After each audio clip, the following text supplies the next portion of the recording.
ओम नमः शिवाय। नमस्कार दोस्तों, स्वागत है आप सभी का आपके अपने चैनल खुशहाल ज़िंदगी में। दोस्तों, हम अपने चैनल पर प्रतिदिन आपकी समस्याओं से जुड़े हुए उपाय तथा व्रत त्योहार के नियमों से जुड़े हुए वीडियोस अपलोड करते रहते हैं। इसलिए हमसे जुड़ने के लिए अभी हमारे चैनल को सब्सक्राइब करें। दोस्तों, जैसा कि हम सभी जानते हैं कि इन दिनों पितृपक्ष चल रहा है।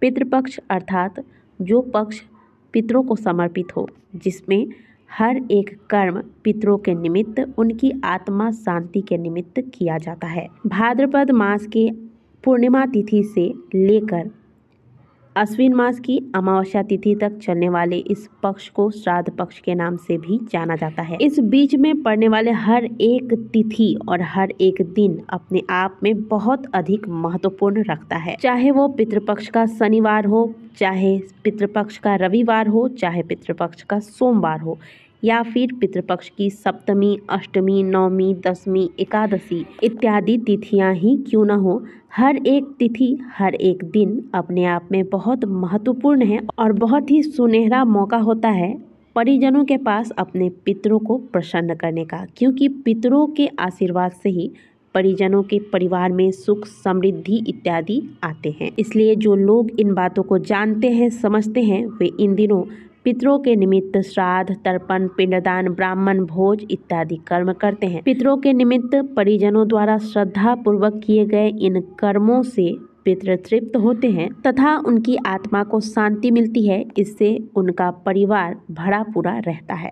लेकिन वहीं अगर पितरों के निमित्त कोई कर्म कोई परिजन इस दौरान नहीं करते, उल्टा वो सारे कर्म करते हैं जो शास्त्र विरुद्ध हो, जैसे कि मांसाहार का सेवन करना, मदिरा पान करना, ब्रह्मचर्य का पालन न करना इत्यादि कर्म करते हैं, पितरों का स्मरण नहीं करते, पितरों के निमित्त कोई कर्म नहीं करते, ऐसे परिजनों के पितरों की आत्मा को शांति नहीं मिलती, उनके आत्मा को कष्ट होता है। कष्ट में आकर वो अपने परिजनों को अभिशाप देते हैं और यही अभिशाप बन जाता है पितृदोष। इसीलिए अपने पितरों की आत्मा शांति तथा अपने आत्म कल्याण के लिए प्रत्येक व्यक्ति को श्राद्ध पक्ष में बताए गए नियमों का पालन करना चाहिए तथा यथासंभव पितरों के आत्मा शांति के निमित्त कर्म इत्यादि करने चाहिए। दोस्तों, पितृपक्ष के दौरान यदि आप तर्पण नहीं कर पा रहे हैं, पिंडदान नहीं कर पा रहे हैं, गौ को रोटी नहीं खिला पा रहे हैं, कई लोगों को जो ग्रामीण इलाके में रहते हैं उन्हें तो गौ माता मिल जाती है, वो रोटियां खिला देते हैं, लेकिन कई लोगों को गौ माता को रोटियां खिलाना भी नसीब नहीं होता है। वो चाहते हैं लेकिन ऐसा कर नहीं पाते हैं। अगर आप कौवे को नहीं खिला पा रहे हैं, श्वान को नहीं खिला पा रहे हैं, ब्राह्मण नहीं मिल रहे हैं भोज कराने के लिए, तो ऐसे में आप पितृपक्ष के दौरान पितृदोष से बचने के लिए कर लीजिए महादेव का यह छोटा सा उपाय। आप बताए गए उपाय को श्राद्ध पक्ष के दौरान करते हैं तो आपको भोलेनाथ की कृपा की प्राप्ति होती है और उनकी कृपा से पितर तर जाते हैं और आप पर भोलेनाथ तथा पितरों का आशीर्वाद एक साथ बरसता है। इससे आपको पितृ दोष से मुक्ति मिलती है, पितृ प्रसन्न होते हैं और जब पितृ प्रसन्न होते हैं, आप पर कृपा करते हैं, तो आपके जीवन में आ रही बहुत सारी परेशानियों का तो समाधान यूं ही आपको मिल जाता है। क्योंकि पितृ चाहे तो व्यक्ति को राजा से रंक और रंक से राजा बना दे। कोई व्यक्ति अचानक यदि जीवन में ऊंचाइयों को प्राप्त कर लेता है तो समझिए कि कहीं ना कहीं उस व्यक्ति पर उनके पितरों का आशीर्वाद है। तो श्राद्ध पक्ष के कुछ ही दिन बच गए हैं, आप ही अपने पितरों को प्रसन्न करके उनका आशीर्वाद प्राप्त कीजिए। वैसे तो ये उपाय आप पितृपक्ष के दौरान कभी भी कर सकते हैं, लेकिन खास करके सोमवार के दिन, क्योंकि यह दिन भगवान भोलेनाथ को प्रिय है, इस दिन यदि आप करते हैं तो यह बहुत ही अच्छा होता है। तो सोमवार के दिन स्नान के पश्चात 1 लोटा शुद्ध जल ले लें, इसमें आप गंगा जल मिला दें। ठीक है, गंगा जल मिलाने के बाद इसमें आप 1 बूंद शहद का डाल दें। इस जल के लोटे में आप 1 कुश डाल दें। कुश यानी कि कुशा, जो श्राद्ध पक्ष में नियमित रूप से इस्तेमाल किए जाते हैं। साथ ही इसमें आप काले तिल, जौ और कच्चे चावल जो कि टूटे हुए ना हो और ना ही रंग किए हो, यानी कि बहुत से लोग अक्षत को रंग करके रखते हैं, तो आपको रंग किया हुआ अक्षत नहीं लेना है, सफ़ेद अक्षत लेना है। ठीक है, अब आप 5 बिल्व पत्र ले लें। इन बिल्व पत्रों को धोकर साफ कर लें। इस पे आप पीले चंदन से राम नाम लिखें। अब आप 11 सफ़ेद आंकड़े का पुष्प ले लें।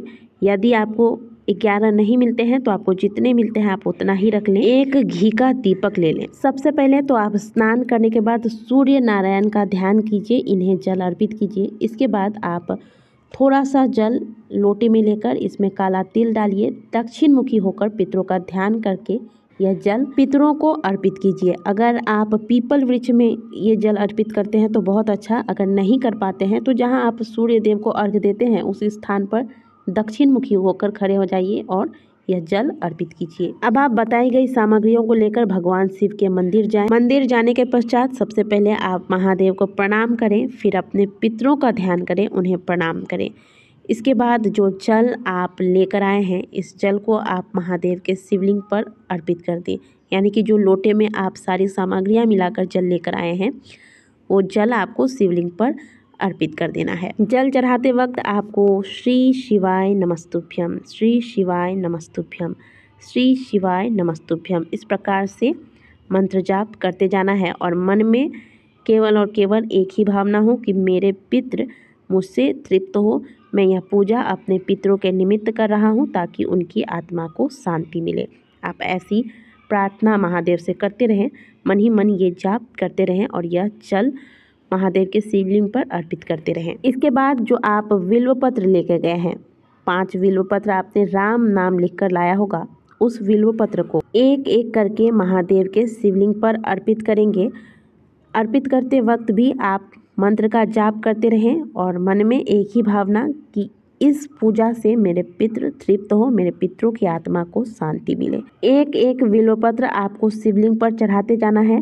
जैसे एक बिल्वपत्र लिया आपने, महादेव के शिवलिंग पर चढ़ाया, ओम नमः शिवाय या फिर श्री शिवाय नमस्तुभ्यम बोलकर चढ़ाया, थोड़ा सा शुद्ध जल इसके ऊपर से डाल देंगे। फिर एक बिल्वपत्र चढ़ाया, फिर थोड़ा सा शुद्ध जल इस पर डाल देंगे।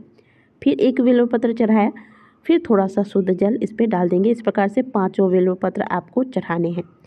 दोस्तों, बिल्वपत्र महादेव को अत्यंत ही प्रिय है। कहा जाता है कि आप महादेव को मात्र एक बिल्वपत्र चढ़ाएं तो उससे वह प्रसन्न हो जाते हैं, अपने भक्तों की मनोकामनाओं को पूर्ण करते हैं।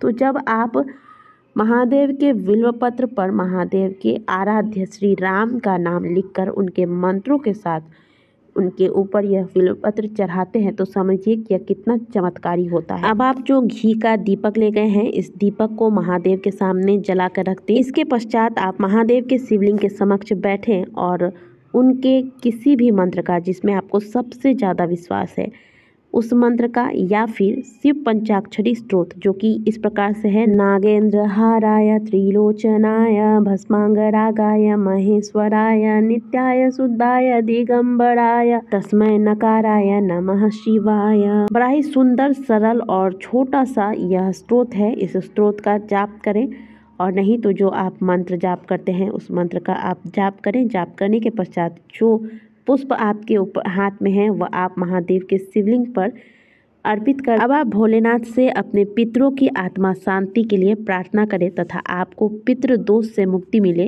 इसके लिए भी आप प्रार्थना करें।